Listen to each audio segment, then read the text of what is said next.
Bienvenue sur la chaîne ATD Avignon, Église Réal Panier. Nous souhaitons que ce message t'encourage. Très bonne écoute.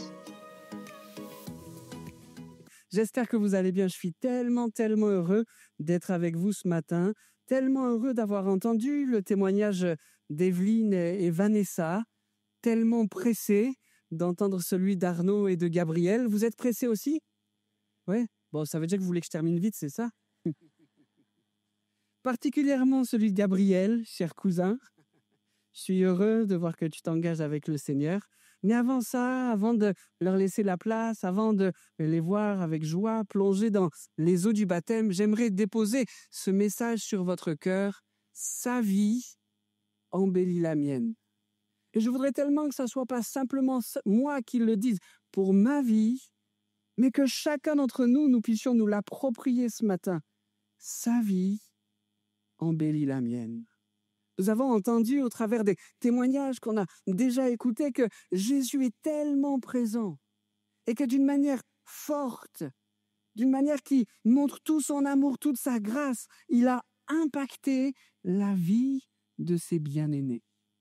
Ce Jésus qui a vécu il y a quelques 2000 ans de ça a le pouvoir, la capacité de venir bénir, influencer et sauver ta vie. Alors si vous le voulez bien, réfléchissons ensemble, arrêtons-nous ensemble sur quelques éléments marquants de la vie de Jésus-Christ pour voir que ces éléments, bien qu'effectués il y a quelques années, sont encore actuels pour bénir ta vie aujourd'hui. Commençons par parler de sa naissance. Et quelle naissance! Le miracle de sa naissance. On peut aller à la diapositive suivante. Dans l'évangile de Luc au chapitre 1 et au verset 30 à 33, on lit « L'ange lui dit alors, « N'aie pas peur, Marie, car Dieu t'a accordé sa faveur. Voici, bientôt tu seras enceinte et tu mettras au monde un fils et tu le nommeras Jésus. Il sera grand, il sera appelé fils du Très-Haut. Et le Seigneur Dieu lui donnera le trône de David, son ancêtre. Il régnera éternellement sur le peuple issu de Jacob, et son règne n'aura pas de fin. Amen. Que de miracles autour de sa naissance. Je fais le choix de lire quelques versets qui nous montrent combien sa naissance est venue impacter le monde, mais on pourrait approfondir un peu. Déjà, ce que nous venons de lire montre que pour la naissance de Jésus, ce n'est pas moins un ange qui est le faire-part. S'il y a des gens au milieu de nous qui préparent une naissance ou qui viennent de vivre une naissance dans la famille, on sait que le faire-part, c'est un moment important. Il ne faut pas se rater. Un ange qui vient annoncer la naissance de Jésus. Quel miracle extraordinaire! Le texte de la Bible, des Écritures, va même plus loin. Celle qui le porte est vierge. Quel miracle extraordinaire! Quand Jésus naît, la Bible nous dit que le ciel s'ouvre et des anges chantent la gloire de celui qui est né, Jésus-Christ le Sauveur. Une mélodie extraordinaire. Une étoile brille dans le ciel, spécifiquement pour annoncer que le Messie, Jésus, le Sauveur du monde est né. Quelle naissance extraordinaire! Que de miracles entourent ces moments. Sa naissance a bouleversé le monde. Et aujourd'hui encore, même celui qui a choisi de ne pas croire en Dieu, en la Bible, et qui se revendique athée, compte les jours selon le calendrier qui commence à la naissance de Jésus. Sa naissance a bouleversé le monde. Si c'est important, si ça réjouit mon cœur, je voudrais apporter à cette naissance un miracle supplémentaire. Sa naissance a le pouvoir d'embellir la tienne. Je pense, si je me trompe, venez me voir à la fin pour me le dire, mais je pense qu'il n'y a pas ici, dans ce lieu, quelqu'un qui a eu une naissance aussi miraculeuse que Jésus. Et la naissance de Jésus vient nous apprendre quelque chose, chaque naissance est un miracle. La naissance de Jésus est porteuse de miracles extraordinaires, mais il vient nous apprendre chaque naissance est un miracle voulu par Dieu. Je ne sais pas quel nom tu donnes à ta naissance. Peut-être à certaines occasions tu dis elle est passée inaperçue. Peut-être tu dis ma naissance, elle porte un nom tout simple, accident. Je n'étais pas voulu par mes parents. Peut-être que tu donnes un autre nom à ta naissance banale ou je ne sais. La naissance de Jésus a le pouvoir d'embellir la tienne. Elle veut marquer ce matin que ta naissance est miracle parce que voulue par Dieu. Personne n'arrive dans ce monde à cause du hasard. Personne n'arrive dans ce monde par accident. Personne sur terre n'est le fruit que d'un abus, que d'un viol. Chaque naissance obéit à la volonté de Dieu. Et avec la diapositive suivante, on comprend que la naissance de Jésus nous rappelle que nous sommes voulus de Dieu. Tu m'as fait ce que je suis, dit le psalmiste. Tu m'as tissé dans le ventre de ma mère. Je te loue d'avoir fait de moi une créature aussi merveilleuse. Tu fais des merveilles et je le reconnais bien. Mon corps n'était pas caché à tes yeux quand, dans le secret, je fus façonné et tissé comme dans les profondeurs de la terre. Je n'étais encore qu'une masse informe, mais tu me voyais et dans ton registre se trouvaient déjà inscrits tous les jours que tu m'avais destinés alors qu'aucun d'eux n'existait encore.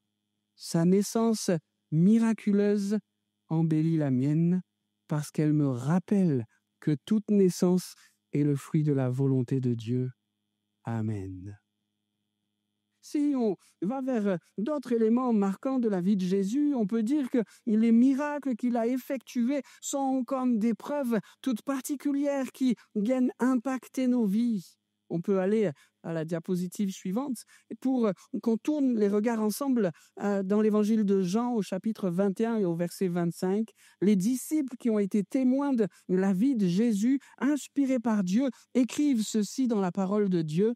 Jésus a accompli encore bien d'autres choses. Si on voulait les raconter une à une, je pense que le monde entier ne suffirait pas pour contenir tous les livres qu'il faudrait écrire. La vie de Jésus est miraculeuse parce qu'il est venu bénir, guérir, impacter, sauver la vie de ses contemporains. Avez-vous déjà eu connaissance de ce récit où Jésus guérit un aveugle de naissance? Cet autre récit où il transforme l'eau en vin? Cet autre récit où il ressuscite le fils d'une veuve, elle était en train, avec larmes, avec douleur, elle était en train de conduire son fils dans une cérémonie d'obsèques. Jésus la rencontre, il vient ressusciter ce fils. La vie de Jésus, les miracles qu'il a opérés, et j'en cite que quelques-uns ici, on pourrait prolonger la liste tant il en a fait.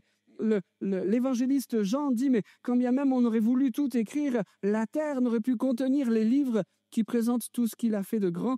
Jésus a fait des choses extraordinaires et sa vie est pour nous la preuve qu'il a le pouvoir d'impacter et d'embellir aujourd'hui notre existence. Jésus a accompli toutes ces choses pour montrer l'amour de Dieu.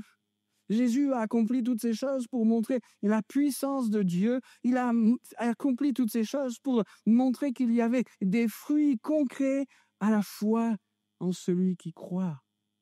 Et sa vie embellit la mienne parce que je peux, c'est la diapositive suivante, aujourd'hui, m'attendre à ce que ces miracles viennent influencer, viennent impacter, viennent toucher mon existence. La Bible dit de celui qui est merveilleux et glorieux, il est le même hier, aujourd'hui et éternellement. Et si hier ce Jésus a tant accompli, tu peux t'attendre aujourd'hui à ce qu'il intervienne encore dans ta vie. On a entendu ce qu'il a fait dans la vie de Vanessa. On entendra tout à l'heure de ce qu'il a fait dans la vie de Gabriel, Arnaud, et on s'est réjoui également de ce qu'il a fait dans la vie d'Evelyne. Mais c'est ce message qu'on voudrait déposer sur vos cœurs. Ce Jésus qui hier a fait tant de miracles est le même aujourd'hui. Et tu peux t'attendre à ce qu'il intervienne dans ta santé. Tu peux t'attendre à ce qu'il vienne avec puissance sécher les larmes qui coulent trop souvent sur tes joues. Quand j'étais adolescent, il n'y avait pas beaucoup de soirs où je m'endormais sans avoir versé de nombreuses larmes. Personne ne le voyait. Jésus les voyait. Je lui ai confié ce fardeau en un instant, lors d'une réunion comme celle-ci, parce qu'il venait s'approcher de moi, je sentais sa présence, parce qu'il déposait dans mon cœur, mais mes oreilles physiques ne l'entendaient pas, mais les oreilles de ma foi l'entendaient prononcer une phrase dont lui seul a le secret et qui, en un instant, venait enlever toute tristesse dans mon cœur. Sa vie a le pouvoir d'embellir la tienne. Celui qui hier a fait tant de miracles a le pouvoir, la capacité, aujourd'hui, de venir intervenir dans ta vie. Si, au travers du plan de cette prédication, on fait le choix de s'arrêter sur quelques éléments marquants de la vie de Jésus pour dire qu'ils sont capables de nous impacter, il faut qu'on prenne quelques instants pour s'arrêter sur la mort de Jésus. On peut avancer. Ce que je m'apprête à dire maintenant peut sembler étrange. D'ailleurs, on ne peut le dire de personne d'autre que de Jésus.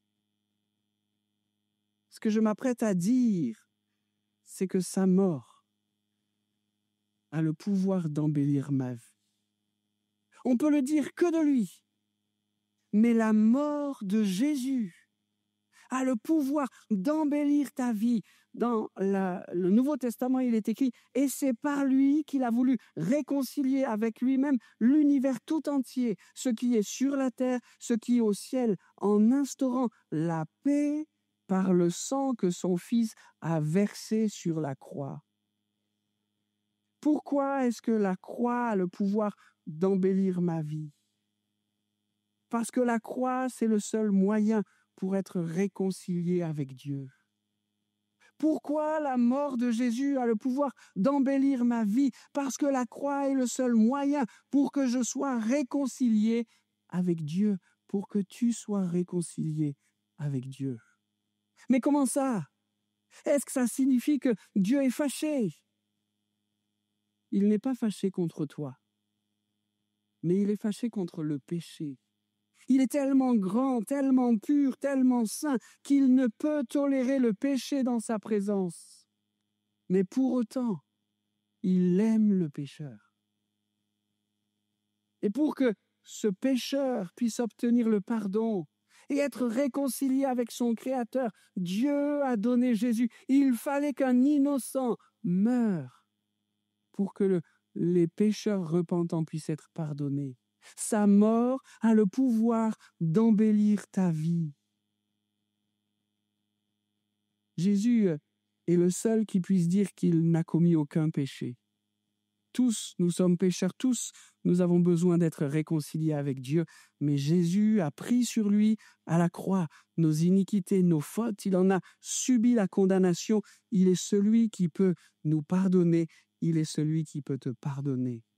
Pourquoi sa mort embellit ma vie? Parce que la mort du seul innocent ouvre la possibilité aux coupables d'être pardonnés.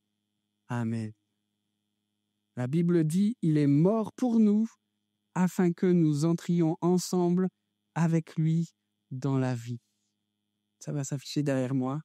Il est mort pour nous, afin que nous entrions ensemble avec lui dans la vie.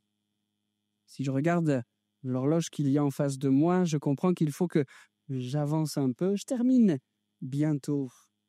Si on fait le choix de s'arrêter sur quelques événements marquants de la vie de Jésus pour comprendre qu'ils ont le pouvoir d'embellir nos vies, il nous faut parler de sa résurrection. Sa résurrection a le pouvoir d'embellir ta vie. il n'était pas possible que Jésus reste mort. Après avoir donné sa vie pour le pardon des pécheurs, Dieu a ressuscité Jésus-Christ d'entre les morts. Acte 2, 24, Dieu l'a ressuscité en le délivrant des liens de la mort parce qu'il n'était pas possible qu'il fût retenu par elle. 3 jours après sa mort, et bien que le tombeau ait été gardé par des hommes armés, 3 jours après sa mort, bien que le tombeau ait été bouché par une pierre scellée, 3 jours après sa mort, Christ est sorti vivant. Il est apparu à plusieurs disciples, il est vivant. Et pourquoi sa résurrection embellit ma vie? Parce que sa résurrection est pour celle qui croit, la promesse de la vie éternelle. Sa résurrection a le pouvoir de transformer ton existence jusqu'à donner à ta vie une espérance. Parce que j'ai reçu Jésus comme mon sauveur, parce que je lui ai ouvert les portes de mon cœur, parce que lui ai demandé de venir effacer, pardonner mes fautes et mes péchés, je sais maintenant que je peux attendre dans la paix la vie pour l'éternité dans le ciel avec lui. Sa résurrection a le pouvoir d'embellir ta vie.